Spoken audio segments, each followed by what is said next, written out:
Hi అండి, నేను మీ సుభాష్ని. Welcome back to tasty food choice. ఈరోజు ఎంతో ఆరోగ్యకరమైన కొర్రల ఉప్మాని ఎలా ప్రిపేర్ చేయాలో ఇప్పుడు చూద్దాం. ఈ కొర్రల ఉప్మాని ఇలా చాలా రకాలైన కూరగాయలను వేసుకొని చేసుకోవడం వల్ల హెల్త్కి ఎంతో మంచిది.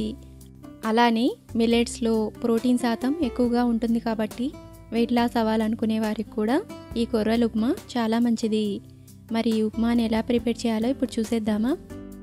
స్టవ్ మీద ప్యాన్ పెట్టుకొని ఒక 2 టేబుల్ స్పూన్ల ఆయిల్ వేసుకొని 1 టేబుల్ స్పూన్ పోపు దినుసులు వేసుకొని అలానే 2 టేబుల్ స్పూన్ల పల్లీలు వేసుకొని కొద్దిగా కరివేపాకు కూడా వేసి 1 నిమిషం పాటు వేయించుకోవాలి. ఇలా వేయించాక ఇందులోకి 1/4 కప్ ముందుగా పొడవుగా కట్ చేసుకున్న పచ్చిమిరపకాయ ముక్కల్ని కూడా వేసుకొని 1 నిమిషం పాటు వేయించుకొని ముందుగా చిన్నగా కట్ చేసుకున్న ఒక మీడియం సైజు ఉల్లిపాయ ముక్కల్ని కూడా వేసి ఒక 2 నిమిషాల పాటు వేయించుకున్నాక ఇప్పుడు ఇందులోకి ముందుగా చిన్నగా కట్ చేసుకున్న 1/4 కప్ క్యాప్సికమ్ ముక్కలు, 1/4 కప్ బీన్స్ ముక్కలు, అలానే 8 గంటల పాటు నానబెట్టుకున్న ఎండు బఠానీని కూడా వేసుకొని అలానే 2 టేబుల్ స్పూన్ల చిన్నగా కట్ చేసుకున్న క్యారెట్ ముక్కలు, అలానే 2 టేబుల్ స్పూన్ల ఫ్రోజన్ కార్న్ వేసుకొని వెజిటబుల్స్ అన్నిటినీ 1 నిమిషం పాటు వేయించుకోవాలి. ఇలా వేయించాక తగినంత ఉప్పును కూడా వేసుకొని ఒకసారి మిక్స్ చేసుకొని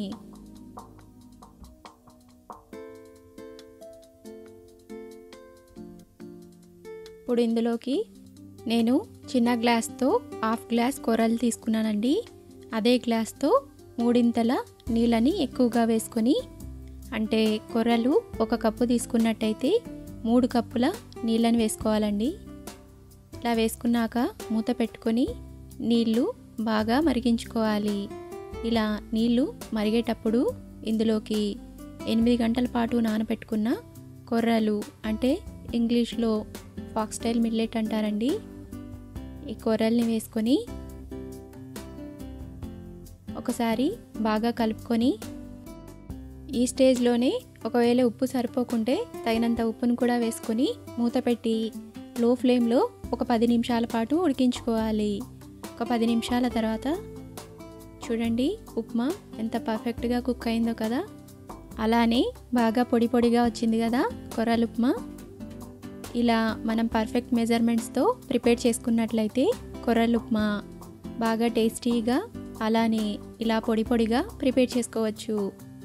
ఈ ఉప్మా వెయిట్ లాస్ అవ్వాలనుకునే వారికి, అలానే హెల్తీగా తినాలనుకునే వారికి, అలానే డయాబెటిక్ వాళ్ళకు కూడా ఎంతో మంచిది.